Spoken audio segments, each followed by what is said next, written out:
Welcome to the Caribbean Property Investing Podcast, where we share real-life experiences for successful Caribbean property entrepreneurs. Learn about their successes, challenges, and strategies to help you create your plan for financial freedom. Now let's get started. I love my community. It teaches you the importance of being together even through difficult times. Business owners doing their best to make it through. Fishermen and farmers working hard to put food on our tables. Nurses caring for the sick shows me who we are made of. People who care. I guess it's about growing together.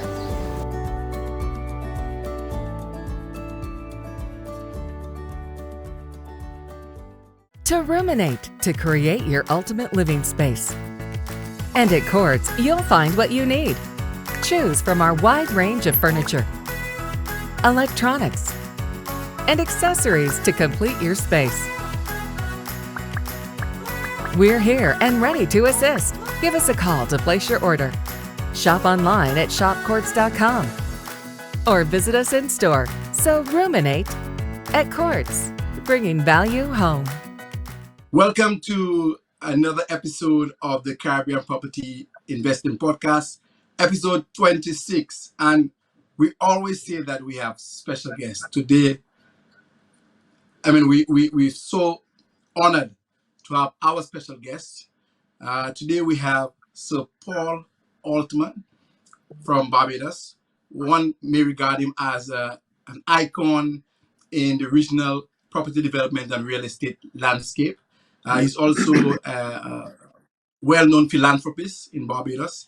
He's also a building and site restorationist, as well as an avid golfer. Welcome, Sir Paul. Thank you for having me. We want to thank you because we know you have quite a busy schedule, so we'll get right to it. Why don't you give the audience a little bit of your background and your life before property? Well, I don't know there was much of a life before property. My life has been all property. But yes, I, of course, was born in Barbados, went to school here, and then went to university in the States, in the United States. And many of my contemporaries went on to stay where they were or move into other places.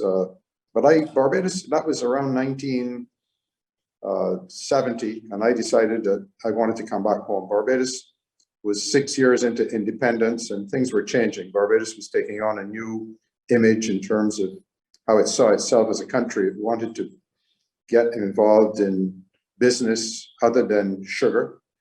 And of course, real estate was something that I had a love for, not without cause. I mean, my father in the 60s started to get involved in real estate just on a personal basis. And I was at university and watching and learning from him. And I felt that the opportunity was there for me to come back and get involved in that business. What did you do at school? What was your area of study? Well, I majored in business the degree is in business, but with a major in economics. And I always say that it doesn't always follow that you get into the area of your study, but I think study just guides you in many other ways. Okay. So you fresh out of college, your father started, putting on some pillars, pun intended, in property. And how was that journey for you? How did you first start? Well, okay, so I came back and the natural thing for me to do as an only child was to get involved with his business, which I did. But then I felt like I needed to do something on my own, and together with a friend of mine, we were able to find ways to get involved without necessarily having to spend our money. We were lucky. We had friends that owned property, and these were families that trusted us to pay them for these properties, and over time. So we were able to go to the bank and we did one of the first projects was a project that I did in Spikestown, which is a town that I have continued to have a close link to a very historical town in Barbados. And I guess that we assembled some properties owned by a few people on the basis that we found tenants for those properties, having redesigned them into what we describe as a shopping mall. So we did a lot of footwork and to attract the quality tenants that we were able to attract. And I have to tell you, that was a learning experience, and it was more of a life experience, because we, without much money, assembled a group of properties and built a 50,000 square foot shopping center, which we still own as a partnership today. And we watched every penny. I mean, at that time, we were talking money that we didn't know about. I mean, we were talking about a center that was earmarked to cost $3 million Barbados dollars, $1.5 million US dollars. But we had the tenants for it, so on paper it worked. However, as things happen in life sometimes, the interest rate went to 17%, unheard of. And I would wake up at night in a sweat saying, well, look, this was a venture that was not going to happen. It wasn't going to work. But the tenants were there, and we were very carefully, took us maybe 15 to 20 years to pay for that experience, but we own it today, thankfully, without having any more problems with it. So that was the first venture in real estate. And of course, then that same friend of mine was in the real estate business. At that time, Barbados was starting to develop a tourism market. And we saw the opportunity to get into, he saw that opportunity before me, and then I joined him in that business and eventually bought him out. But that is the business that I'm in today, which is related to everything that real estate does. In fact, people say to me, but what do you do in real estate? I said, I do a little bit of everything and a lot of nothing. So what I'm saying is that I do everything that you can do under that banner of real estate. Not knowing Barbados too well, I do know that Spikestown obviously is not the capital. And I know that a lot of opportunities, especially in real estate, don't come up, in the hot spots at the time. It's always future looking.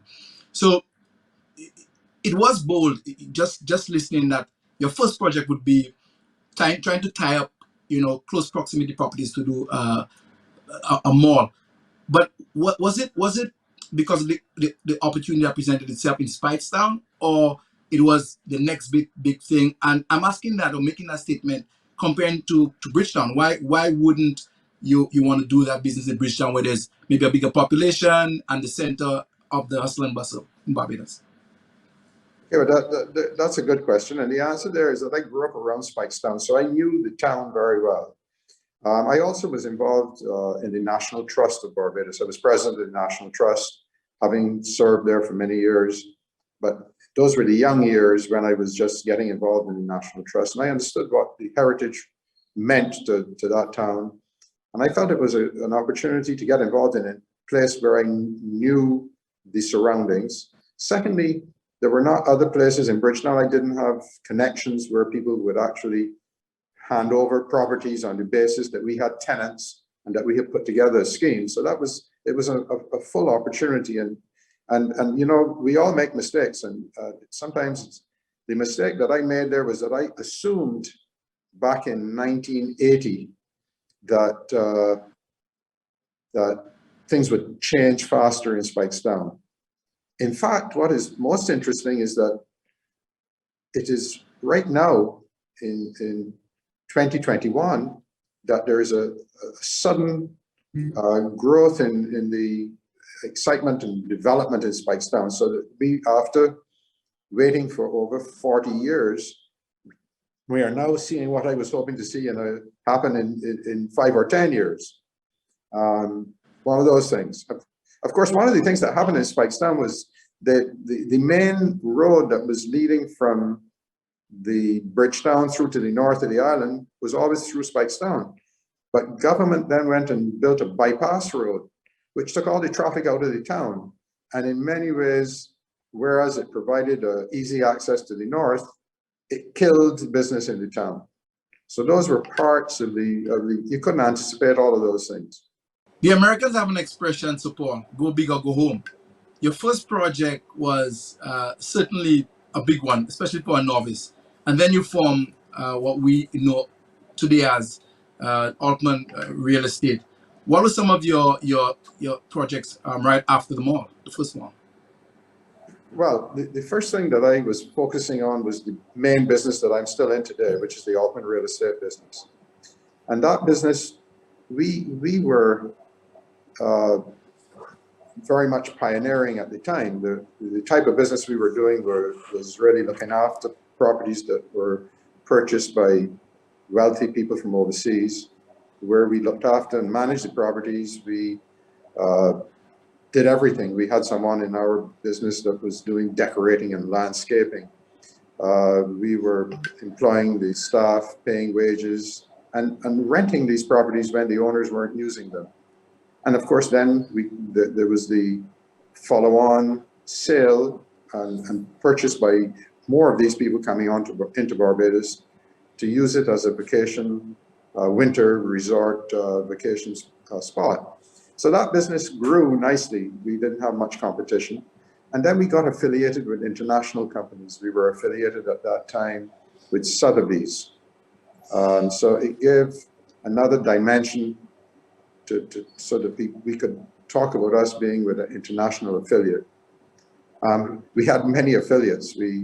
Over the years, I tell people we had connections with some of these big brand names, but each one seemed to have lasted 15 years. So after 15 years with Sotheby's, they sold the company, and we were wooed into becoming affiliated with Christie's. And Christie's was more known for the art market, but they had started a real estate division in the United States at the time, in Santa Fe, New Mexico. And many of these Sotheby's people went over to Christie's, and we went to Christie's. And that was another journey, because being affiliated with some of these companies gave us another set of connections, and taught us a lot, I should say. And literally, but because, as I said, Christie's was in the United States, we found that our clientele were more UK, sort of from originating out of the UK. And Christie's promised to get involved with real estate in the UK. They were there with the arts and with auctions, but they were not there with real estate. And after 15 years, they still hadn't gotten involved in the UK. And we had an opportunity to get involved and represent Savills.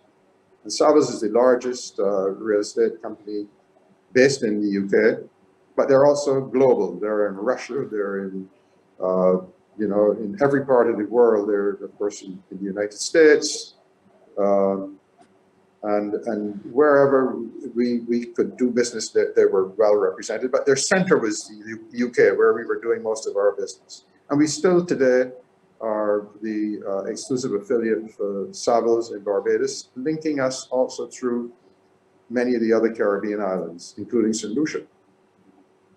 We do have a local representative. Your journey is an interesting one, because most of the other property developers or real estate investors we've interviewed, they would typically build or buy. But in your case, from what you've shared, it's almost like your center and your origin was property management, and that's a different type of dynamic. That's all about relationship, is it not? But you say that, yeah. But as I said, we do a little bit of everything and a lot of nothing. So right now we even have a division of our business that specializes in consultation, in valuations, in project management. So we touch every area, but the one that I really enjoy is the development aspect. Of course, we have just been invited to be a part of a mission from Barbados to Dubai. You ask me, why would we go to Dubai? We don't get business out of Dubai, but Dubai is going to have an international real estate fair, business actually, every type of business. I think there are 95 countries going to be involved in that. So just yesterday, I recorded that we are doing a video to represent our company in Dubai. And the two projects that I highlighted are projects that I am not involved in directly, but where we represent clients. One of them, of course, is Apsil, which is a golf project, but it's complete with residential and expects to have a hotel on the beach. So it's quite a major project for Barbados. And in effect, we sold that property to the current investor and are the lead agents there. So we are working closely with them and trying to develop other opportunities within Apsil, not just their selling properties. So we see and guide projects where we find opportunities. And the other project that I talked about was the Pierhead project in Bridgetown. And that Pierhead project is one that's near and dear to my heart. And I'm taking you into our wonderful Bridgetown, which is now a World Heritage UNESCO site. And the connection with Bridgetown is one that goes back to when I was on the board of what was then Barbados Shipping and Trading, BS&T, which owned tons of properties and owned lots of properties and types of businesses in Barbados and the Caribbean, and sold out to Massey. So Massey then owned this Pierhead project, and we had done a lot of work on it over many years. And finally, I found an investor who was, I would say, the best word I can think of, very trusting, having seen what I did in other places, and asked me to guide that project for him. And that is one that I am deeply involved in now. It is what we call a mixed-use project. It will have apartments, it has a beachfront, it has cabanas, a beach club, it has shops, it has offices, it has restaurants. Anything you can think of should be in there. It's all waterfront. So if you know Bridgetown, it's on the Careenage, which means that in effect, boats can come in to the property and actually tie up to what we call a wharf. So this is the type of thing that really excites me, mainly because I like to believe that I've had a lot of connections with it over many years. And as a result of that, you get to know and feel the project. I'll give you an example. When I was working on the project with BS&T, we went to the Urban Land Institute in the United States, and we had drawings then. So you take a project like that, and you go to the Urban Land Institute where you become a member, and you have them critique the project. This doesn't cost you much, literally a couple $100, but you go to this meeting where you have some of the biggest developers from all over the world.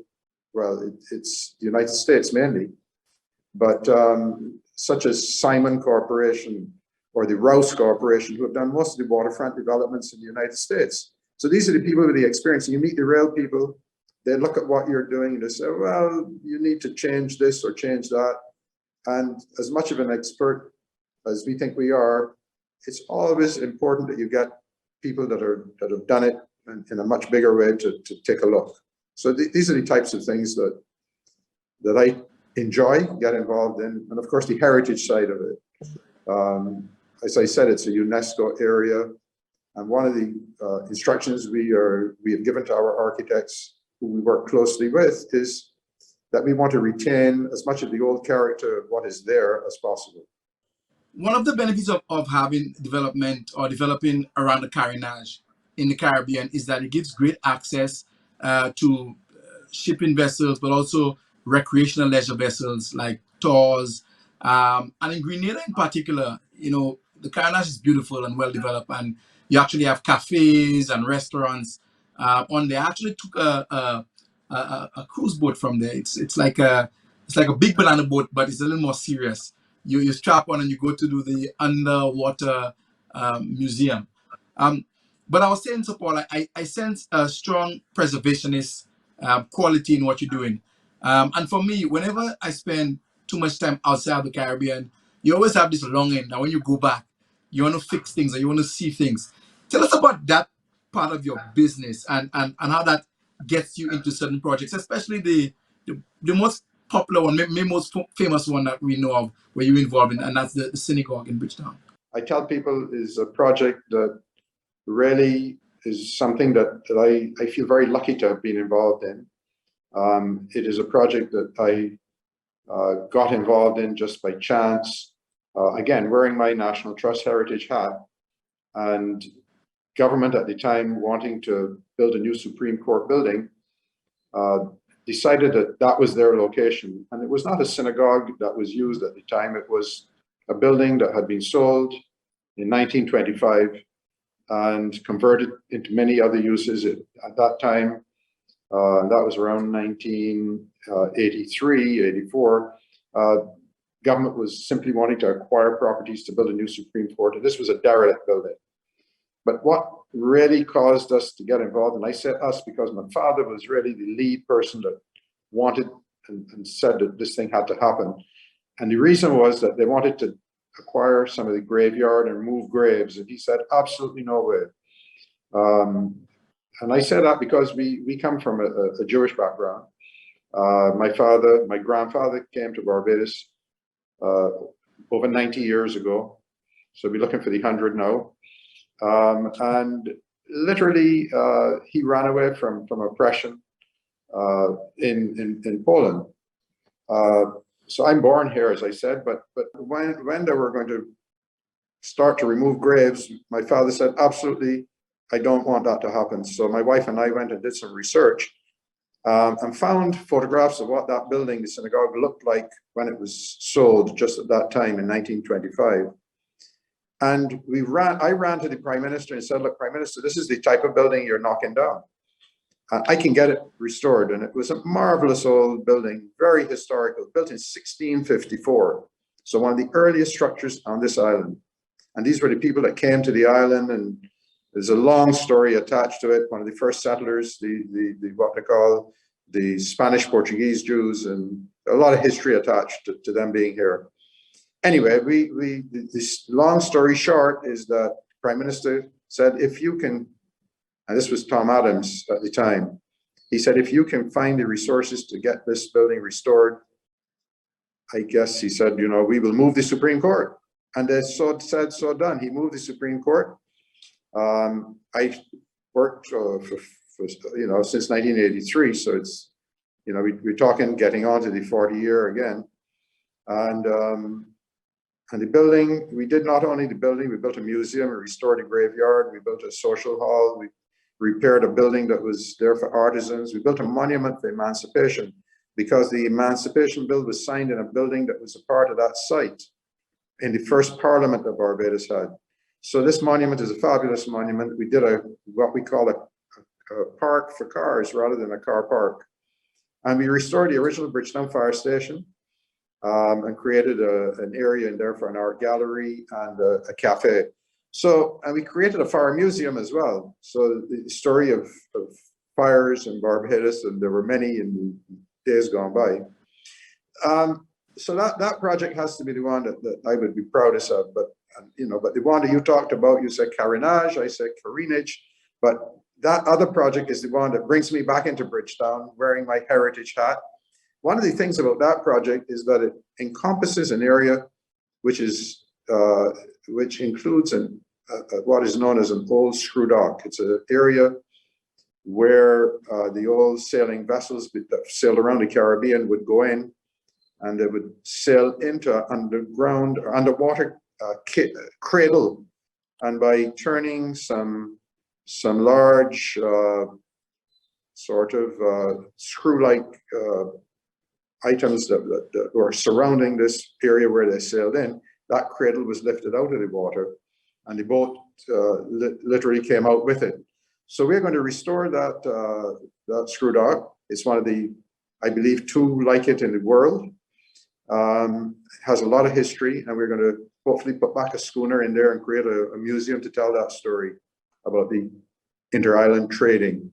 So there's not just an element of commercializing an area, it's an element that you have to have a soul and a heart involved in trying to preserve what is important about the history of what represents the Caribbean, not only Barbados. Let me just say that the investor there is that type of person. He is someone that developed something called the Epic Center in Dublin, in Ireland, which tells the history of the Irish people, the diaspora. And he won an award for that project with the Epic Center as the #1 tourist destination in Europe, not in Ireland, not in the UK, but in Europe. So you can understand that this is someone who himself appreciates what heritage is about and history. You actually preempted my next question. First, I was saying that that's the very essence of branding, and the authenticity of the story and of the location needs to be pointed out in the naming of the site. So I can appreciate that 100%. I know that our viewers and listeners will be asking, but where does Sir Paul get those investors from? How does he attract persons to invest their money into site preservation initiatives and at the same time some commercialization? So what's the process typically? I mean, for persons interested, how do you go about attracting investors for those heritage and mixed use projects? I wouldn't like to suggest that it's easy. I guess that you have to have a passion yourself, and that passion rubs off on people. And we're lucky to have people like the one I described and others that come and take on a sort of a commitment to Barbados, more than just having a home here. They see this island as something special to them in every way possible.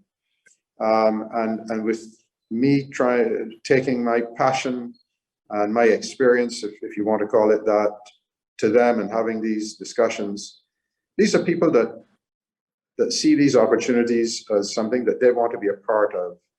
I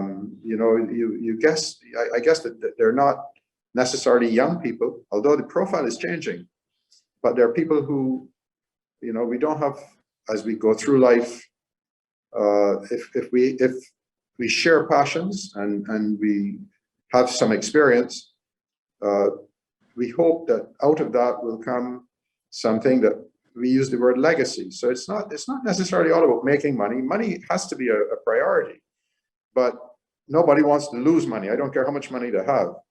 So we work hard to achieve both objectives, which is to do something that is meaningful and to get a return, a financial return from doing that. And so far we've been lucky.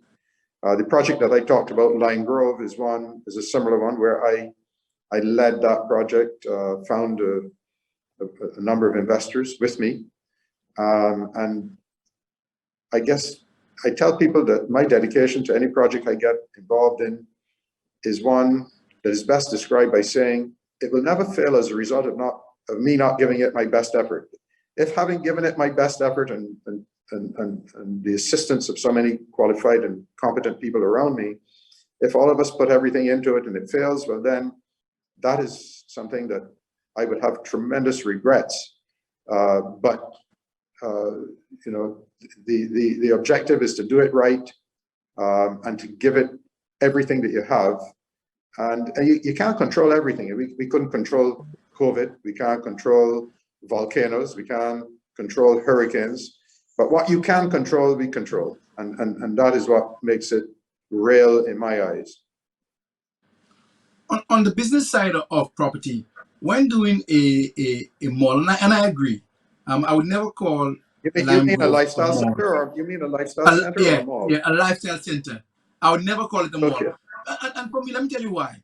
The variation in architectural styles is so immersive from my experience, because the front part is so modern, and as you go into the Spanish courtyard, it becomes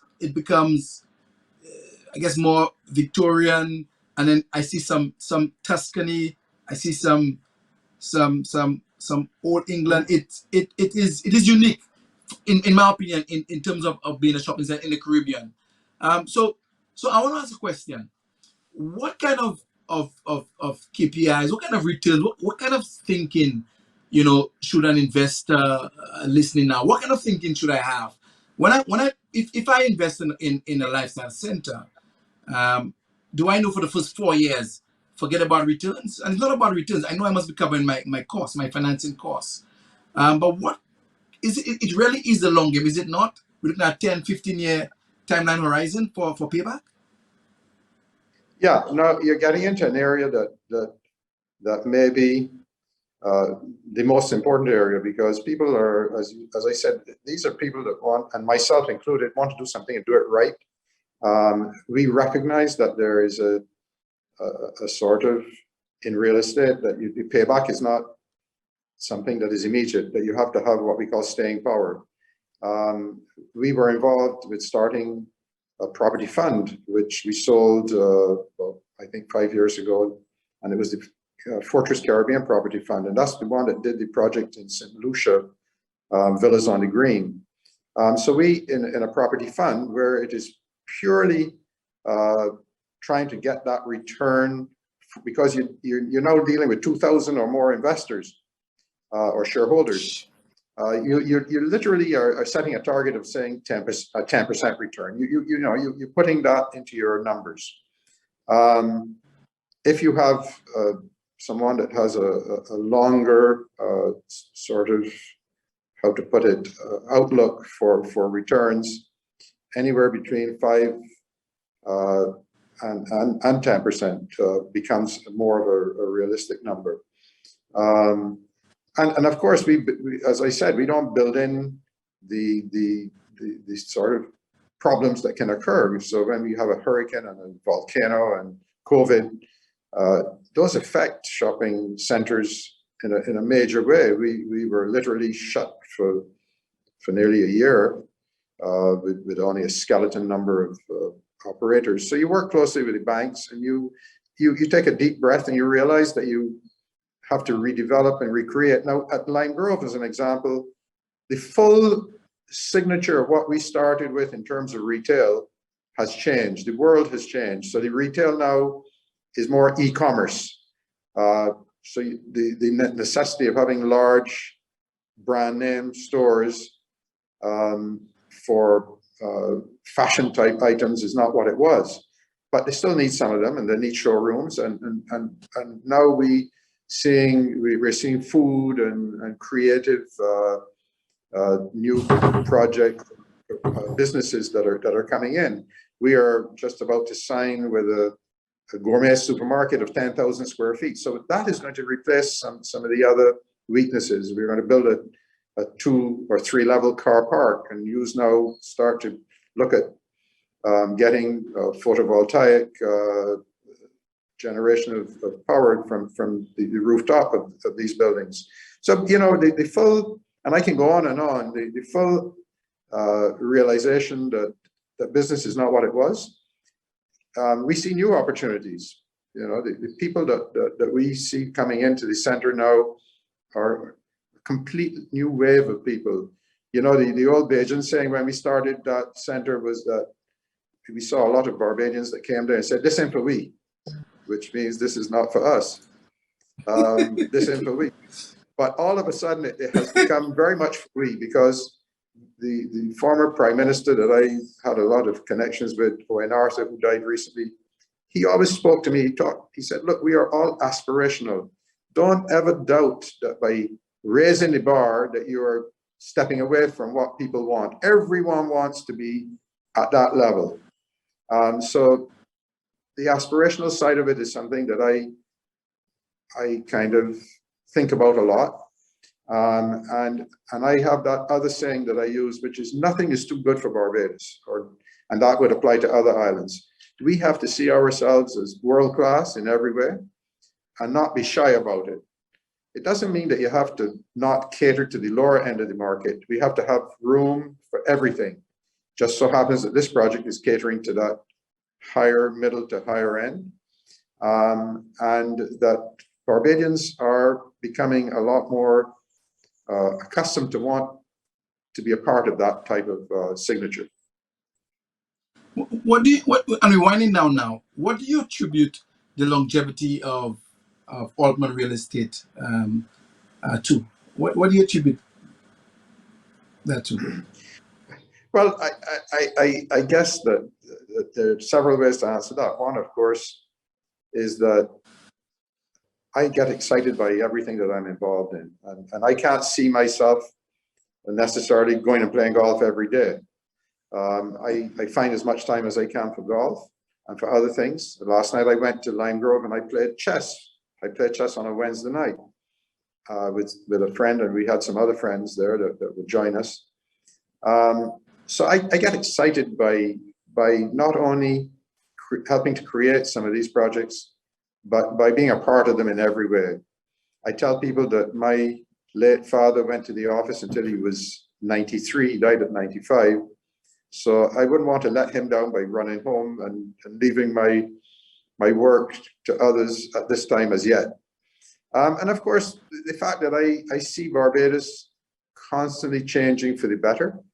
And in my small way, I like to feel that I'm contributing to the overall improvement, employment, and making my contribution the way that I enjoy doing it. So it is, in a selfish way, I enjoy it. In other ways, I guess that I'm comforted by the fact that I still have the strength, the interest, the excitement of being a part of it. And when you look at the profile of Altman Realty, you said at the beginning that you do a little bit of everything and a lot of nothing, and perhaps that is what helps your firm navigate all the challenges, because a typical real estate company would maybe do buying and selling and maybe property management, but the fact that in your firm you have all those other associated ancillary services which are actually critical to the overall project. Do you think that makes you stronger? I think it does from the outside. I think it makes your firm more formidable. Yes, you have to be careful when you spread yourself too thin. I mean, we are now have a strong focus on commercial real estate management. And that area we've always been involved in, but we've now set it up as a separate department in our business. So the key to these things is having the right people in place to look after each area. So we have a villa rental department that has some people that are extremely competent. We have the long-term rentals, whether it's commercial or residential. Of course, we have the property management. These are for the villa type properties that we have always, that was the core business, managing the holiday rental villas.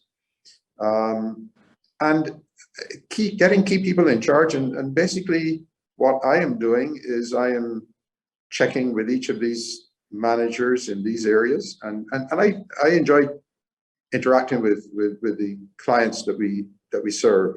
So a lot of my time is the sort of social interaction, understanding what is changing, what their requirements are, understanding all of the changes in profile, and really enjoying it, because it is something that I've always done. But if you enjoy what you do, people say you never work a day in your life. So and that's outside how I of feel.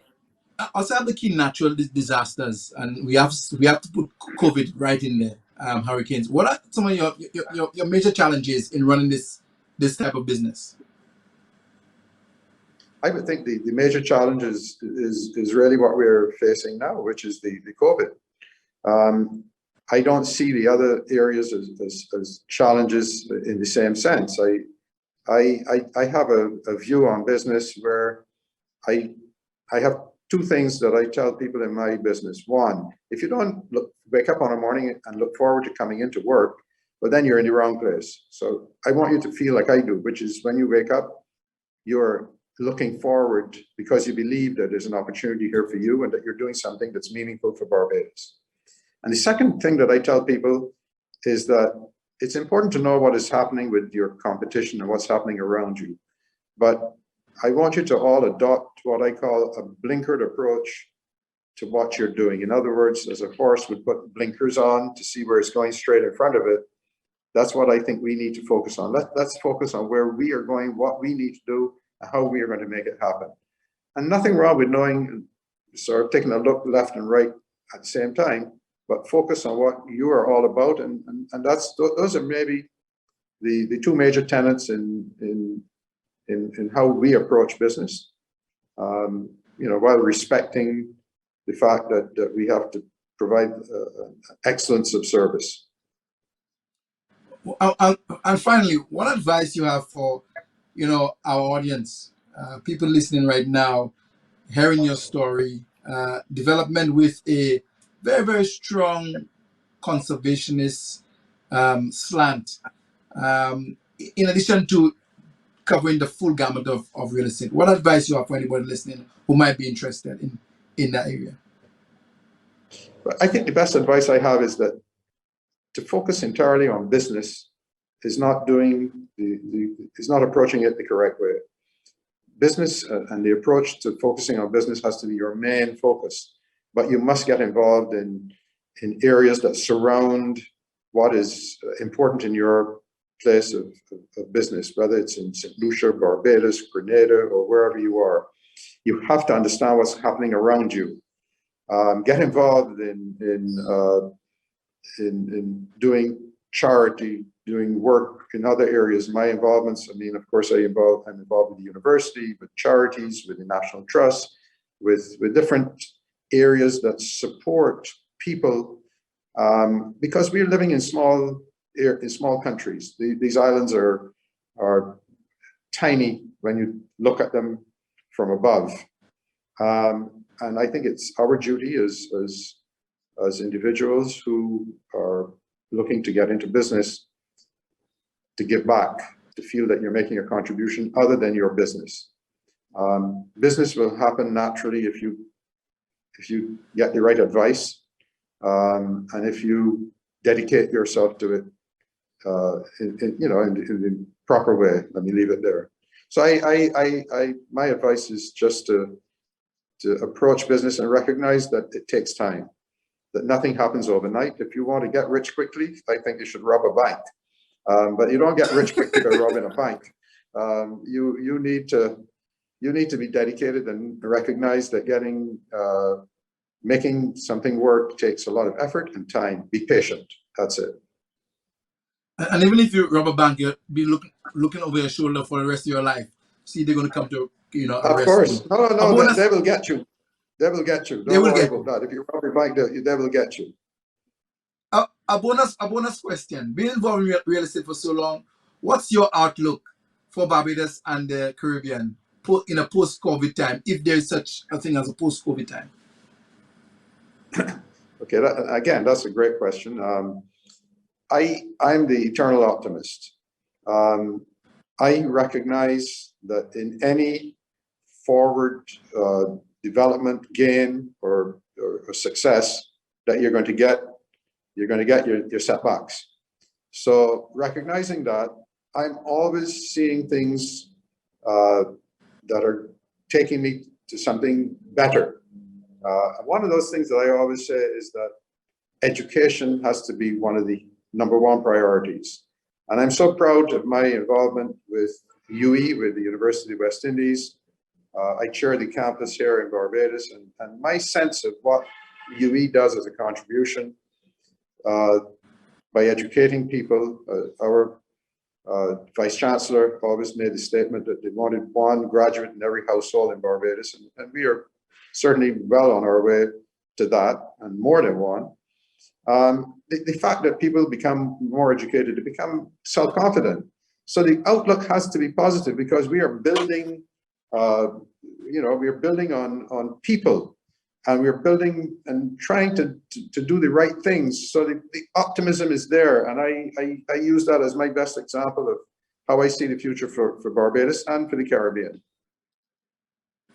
Okay. Wow. So much to unpack there. I do feel every time we have a distinguished guest, there's always more information that you absorb and that you learn, or even a different perspective on things. And I've always said that hosting a podcast, our guests think that our listeners believe that they are the ones we're trying to share information with. But in fact, we are learning so much at the same time. So, many thanks to Paul. You've been listening to another episode of the Caribbean Property Investing Podcast. Remember to check out all of our social pages, including our website, caribbeanpropertyinvesting.com. Remember what we always say, everyone needs somewhere to live. So until next time. I love my community. It teaches you the importance of being together even for difficult times. Business owners doing their best to make it through. Fishermen and farmers working hard to put food on our tables. Nurses caring for the sick shows me who we are made of. People who care. I guess it's about growing together.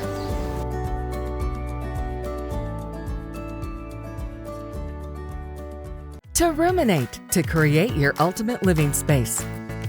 And at Courts, you'll find what you need. Choose from our wide range of furniture, electronics, and accessories to complete your space. We're here and ready to assist. Give us a call to place your order. Shop online at shopcourts.com or visit us in store. So ruminate at Courts, bringing value home. Congratulations and thank you for tuning in to the Caribbean's first property investing podcast. We want to help Caribbean people create wealth and achieve financial freedom through property investing. Our show provides general advice based on personal experiences and is for educational purposes only. For more information, resources, and past episodes, visit us at caribbeanpropertyinvesting.com. Remember to click the subscribe button so you never miss a show. Let's go.